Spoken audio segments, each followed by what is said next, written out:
Ok, la personne que je vais te présenter dans cette vidéo est l'une des personnes les plus influentes du monde de la F1. Parti serveur dans un restaurant d'altitude en Italie, a managé plus de 800 magasins de vêtements aux États-Unis. Champion du monde de la fraude, des magouilles, de la triche et du championnat du monde des constructeurs à 3 reprises, il dirige des opérations dans le monde entier, il vit à Monaco, il a fricoté avec des supermodèles tels que Heidi Klum ou Naomi Campbell, il se donne le surnom de Triboule, ou personne qui ne s'arrête jamais avant d'avoir ce qu'il veut, il a l'allure d'un chef d'une société secrète, il porte tout le temps des lunettes et il rigole comme ça. Bref, dans cette vidéo, je vais utiliser 3 façons différentes de nommer des testicules et je vais te présenter le vrai mafia boss de la Formule 1. Flavio.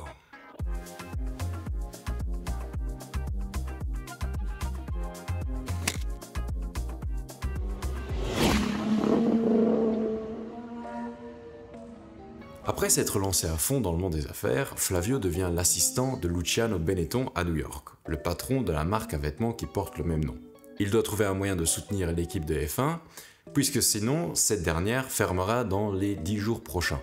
Flavio Briatore n'a pas l'intention de rester en Europe, surtout qu'on lui a proposé un job dans un casino à Atlantic City et qu'un certain Donald lui a même proposé d'animer la version italienne de The Apprentice. You're fired.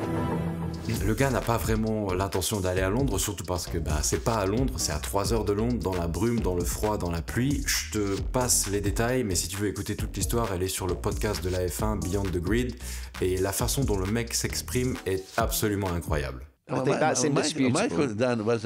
Michael done everything he needed to do in this case. Do you think he went too far? Eh? Do you think he went too far? No, but to find the punishing. And you see, in Adelaide, maybe we need punishing Michael, but Max don't have the balls to punishing again because it was a persecution. I see, okay. He's done so much rubbish before. He couldn't do it again. Exactly. Okay. This is the history, it's clear. On reviendra sur les quelques magouilles qu'il a fait avant d'arriver en Formule 1 un petit peu plus tard dans la vidéo. Je vais aussi t'expliquer comment il a évité la prison, qu'il a fui l'Italie et comment il s'est fait confisquer son yacht, qui est juste ici. Mais comme on parle de F1, plongeons tout de suite dans les années 90 avec Benetton F1. Il devient team principal de Benetton après le rachat de l'équipe Toleman par l'entreprise Benetton et la première victoire ne tarde pas. All the trials and tribulations of Spa in the rain overcome. Schumacher wins at Spa. 18 Grand Prix appearances and that's his first win. Une des choses qu'il mentionne dans le podcast est que d'être manager d'une écurie F1 ou manager d'une grande entreprise basée dans la finance par exemple, ça revient au même. Il manage un effectif de personnes dans le but de tirer profit pour la maison mère avec une philosophie très simple. Dénicher un jeune talent et le faire grandir au sein de l'équipe. Pour Red Bull, c'était Christian Horner avec d'abord Sebastian Vettel puis Max Verstappen. Chez Benetton, c'est Flavio avec la légende qui allait devenir le Baron Rouge, Michael Schumacher. Briatore compare ce que Michael Schumacher est à la F1, ce que Messi ou Ronaldo sont au football, de jeunes prodiges prêts à tout gagner. Après sa première course chez Jordan à Spa en 1991, Flavio prend Schumacher chez Benetton pour les courses suivantes, alors que selon l'équipe Jordan et selon son patron, Eddie Jordan, il n'avait pas vraiment le droit de faire ça. Et alors la question se pose, comment est-ce que Don Flavio a chopé le jeune Michael Schumacher pour le mettre dans son équipe? Tu veux savoir? Voici une petite reconstitution à la sauce Briatore. Ok Michael, ta prestation à Spa, rien à dire, c'était spectaculaire, mais pour continuer, il va nous falloir de l'argent. C'est comme ça, 400 000 $. Tic-tac. Tic-tac? Oui jeune homme, tic-tac. Tic-tac. De ton sponsor. C'est quoi le problème ici? Eddie veut mes tic-tac. Piston, je vais te faire une offre. Je te donne 400 000 $ de ma poche et tu pilotes pour nous à Monza, dans la Benetton. Et puis tu gardes les tic-tac. Qu'est-ce que tu en penses? T'as pas déjà 2 pilotes pour ton équipe? Roberto Moreno, il roule à Monza, non? Moreno, je l'ai dans la poche, Moreno. Moreno lui a signé un contrat pour un châssis, pas pour une macchina, pas pour une voiture. Ok, et c'est quoi la différence? Eh bien, le châssis, c'est la voiture, mais sans les roues. Donc lui, il a le droit d'être assis dans la voiture, dans le garage, mais sans les roues. Toi, ce sera avec les roues. Ok, mais tu t'es pas un peu foutu de sa gueule là? Bah évidemment que je me suis foutu de sa gueule. C'était marqué ici dans le contrat. Il faut lire toutes les pages.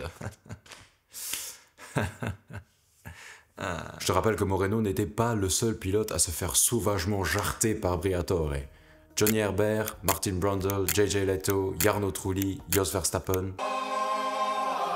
Oui, le papa de Max ont tous subi le même sort. Et on comprend maintenant pourquoi cette année, Jack Doohan il s'est fait. La règle est très simple chez Flavio. Tu es rapide, tu restes. Tu es lent, tu dégages. Les seuls pilotes adorés par Briatore étaient Fernando et Michael. Et c'est ainsi que l'Italien et l'Allemand finissent en 94 et en 95 par gagner le titre des pilotes et en 95 le titre des constructeurs. Tout au long de sa carrière en Formule 1, Briatore a également proposé avec insistance des idées pour améliorer le niveau de compétition en Formule 1, notamment en faisant débuter les courses avec une grille inversée par exemple, ou en envoyant la voiture de sécurité pour freiner artificiellement le leader dès que ce dernier avait 12 secondes d'avance. Des idées pas très partagées par les pilotes, si tu veux mon avis. I don't think he's the solution. People that propose that don't really know what they're talking about. So. Well, I think it's complete bullshit, to be honest. That's exactly what I said. Après le succès de 94 et 95, Schumacher part en quête du rêve rouge chez Ferrari, Briatore reste le patron de Benetton, mais l'équipe ne connaît plus un aussi grand succès. C'est à la fin des années 90 que Renault, alors uniquement fournisseur de moteurs, se mêle un petit peu à l'équipe Benetton jusqu'à l'acquérir complètement. Et c'est vrai que l'on s'aperçoit du changement rien qu'en regardant les couleurs de la voiture au fil des années. Voici la Benetton B 1995 de Michael Schumacher, et si on laisse défiler les voitures, et qu'on regarde la B201 de 2001, je te laisse plisser les yeux, mettre un petit peu de jaune, et la Renault R202. Dingue, ils ont même gardé la suite des numéros. On arrive à présent dans les années 2000, l'ère où moi-même j'ai commencé à regarder beaucoup la Formule 1 et certaines courses dont je me souviens assez bien, notamment ce fameux crash en 2002 en Australie où Ralf Schumacher a décidé de doubler Barrichello d'une façon dont on n'avait pas encore très bien vu.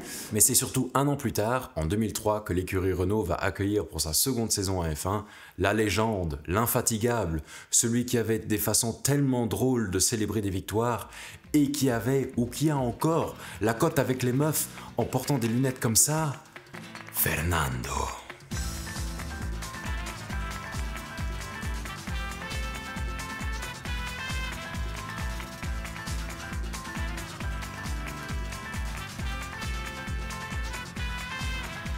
Deux ans plus tard, l'histoire se répète. Alonso gagne le titre des pilotes à 2 reprises, idem pour Briatore et Renault qui emportent le titre des constructeurs.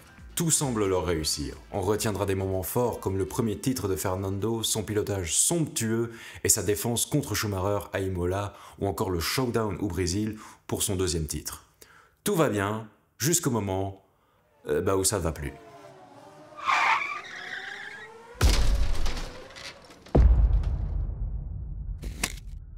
En 2007, Alonso quitte Renault pour McLaren. Renault n'est de loin plus aussi compétitif qu'en 2006, les voitures utilisées ont toujours les mêmes moteurs, mais ce sont bien Ferrari et McLaren qui se battront pour le titre cette année-là. Et Renault finit officiellement 3e du championnat après la disqualification de McLaren. Pour la saison 2008, Alonso revient chez Renault. On fait un saut en avant et on arrive en septembre, et la F1 va s'apprêter à visiter un nouvel endroit et faire la course sur probablement le tracé le plus difficile pour les pilotes, le tout de nuit, inédit en F1, le Grand Prix de Singapour. The first ever Formula One night race is go! Massa on the left, Hamilton on the right. Watch out for Raikkonen attacking Hamilton. He goes to the inside of Hamilton. Hamilton's seen him now. He comes across. Looks like everyone's coming down to the first. Someone's cut the first chicane. It's one of the BMWs. I think it might well be Heidfeld. But it looks like everyone's safely through turn 1. Massa away in the lead. Avant de plonger dans le détail de cet événement, examinons les raisons qui ont probablement conduit à la situation que je vais élaborer. Renault peine à rattraper son retard. La Renault R28 n'est pas assez compétitive pour les podiums. Alonso arrive à se hisser à la 4e place 2 fois, mais sinon ce sont quelques points ici et là, et puis surtout des abandons. Comme tu peux le deviner, ça ne convient pas à un double champion du monde et au directeur d'équipe. Et de ce fait, quelque chose allait devoir changer. Si tu as regardé le dernier Grand Prix d'Espagne, tu sais très exactement qu'une safety car en fin de Grand Prix rebat les cartes en termes de stratégie, car les pilotes profitent d'un ralentissement de la course pour aller changer les pneus. Voiture de sécurité au 56e des 66 tours. Ouh là là, on va avoir une fin de Grand Prix assez disputée, chaude, incertaine. En 2008, les règles sont différentes. Dès que la safety car sort des stands, la pit lane est fermée pour éviter un gain de position dû à une stratégie alternée. Briser cette règle pour quand même faire un arrêt pour, je sais pas, mettre de l'essence et éviter de tomber en panne par exemple, va t'écoper d'une pénalité, j'arrive même pas à le dire, d'une pénalité stop and go de 10 secondes. 10 secondes! Bam! Strike dans les joyeuses. Un énorme coup de chance serait donc d'avoir un arrêt au stand juste avant le déploiement d'une voiture de sécurité. Et c'est exactement ce qui s'est passé. Un accident survient au tour 14, la voiture de sécurité sort en piste, les voitures se regroupent l'une derrière les autres, ce qui nous fait que nous avons plus de Ferrari ou de McLaren devant, mais bien une Williams qui a une pénalité, une Toyota et une Force India qui doivent encore s'arrêter au stand, une Sauber qui a aussi écopé de cette même pénalité, et en 5e place, Fernando Alonso. Et oui, parti 15e, le mec est virtuellement premier maintenant. Alonso tourne sans faute, et avec quelques voitures plus lentes derrière lui, il fait son deuxième arrêt et ressort toujours premier. Il n'a plus qu'à finir la course pour gagner. Beau pilotage et gros coup de chance. Coup de chance. Coup de chance. Un an après la course, le contrat de Nelson Piquet n'est plus reconduit pour la saison 2010, ce qui va pousser le Brésilien à dévoiler un très grand secret.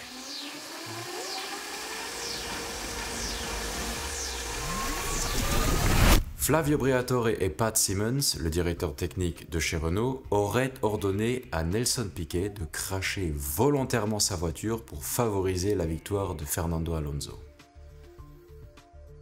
Quel était ce plan?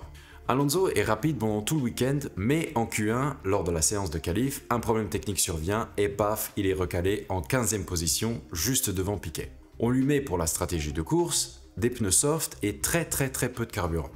Alonso fait 12 tours avant de rentrer au stand et changer de pneus, ainsi que de ravitailler. Nelson se crache 2 tours plus tard au tour 14, Alonso se retrouve 5e, virtuellement premier, et voilà. Tu sais, la question que je me pose, c'est comment est-ce que Flavio Briatore a annoncé la couleur à Nelson Piquet? Tu vois, genre, samedi soir avant la course, on va lui apprendre qu'il va devoir tricher. C'était quoi la conversation? Bon, mon petit Nelson... Au tour 14 de ce Singapour Grand Prix, tu te crashes exprès. Mais je ne peux pas faire ça. Tu te crashes, je te dis, sinon je te coupe les boules. Alors, juste pour t'expliquer ce qui se passe en 2009 lorsque cette bombe explose, Briatore est banni de tout événement organisé par la FIA à vie. Pat Simmons, lui, prend 5 ans, mais bizarrement, les 2 sentences vont se faire annuler car juridiquement invalide. Les raisons pour lesquelles les sentences ont été annulées sont les suivantes. Violation de droit à un procès juste, conflit d'intérêts avec la FIA, pas assez de preuves pour justifier un exil à vie, et surtout, l'argument le plus puissant pour faire sauter toute cette affaire est un article publié dans un journal intitulé The National à Abu Dhabi. Ce journal affirme que la sentence de Briatore aurait été fabriquée et donc forcée et ou non authentique. Et devine qui est derrière tout ça. Devine quelle a été la source de ce journal. Nul autre que Mohamed Ben Sulayem. Absolute cinéma. Oh mon Dieu. Waouh. J'avais mentionné en début de vidéo que Flavio avait bricolé encore l'une ou l'autre magouille avant son arrivée en F1. Et pour la suite, je vais mettre cette musique parce que oui, je suis bien obligé, j'ai pas le choix. My hands are tied, ok? Briatore était actif dans le monde des affaires en Italie. Il était notamment impliqué dans des opérations commerciales douteuses, souvent liées à des sociétés fictives ou à des systèmes financiers peu transparents. Ce que l'on sait, c'est que Briatore a été condamné en Italie pour escroquerie et fraude fiscale par 2 reprises, et qu'il a été reconnu coupable pour avoir participé à des arnaques financières impliquant des sociétés fantômes et des facturations frauduleuses. Par conséquent, Briatore a fui l'Italie pour éviter la prison et a passé des années à l'étranger, notamment aux États-Unis et aux Caraïbes. Enfin, Briatore a profité d'une amnistie générale en Italie au début des années 90 qui a effacé ses condamnations. Cela lui a permis de rentrer librement dans son pays natal, de reprendre des activités sans conséquences pénales actives. Voilà. Easy. Et pour l'histoire de son yacht, disons que Force Blue, voilà, c'est le nom de cette modeste barque, Briatore a été surveillé pour des irrégularités fiscales, c'est trop compliqué ce nom, irrégularités fiscales concernant ses biens immobiliers, notamment son yacht, soupçonné d'avoir été utilisé à des fins commerciales, tout en étant enregistré comme loisir pour éviter des taxes. En 2010, les autorités italiennes ont saisi cette modeste barque, mais les procédures sont restées civiles sans condamnation pénale définitive. Autant dire que son yacht, il l'a gardé. Aujourd'hui, Flavio est de retour, et bien de retour en F1, chez Alpine, où il est conseiller exécutif depuis le départ du team principal. Encore une fois, un autre team principal chez Alpine qui se casse. Maintenant, c'est lui le chef, mais pas officiellement, mais officiellement quand même. Je crois que même l'équipe ne sait pas ce qu'il est. Donc, pour terminer, seul conseil que je donne à Gasly et à Colapinto, faites gaffe si vous tenez à vos couilles.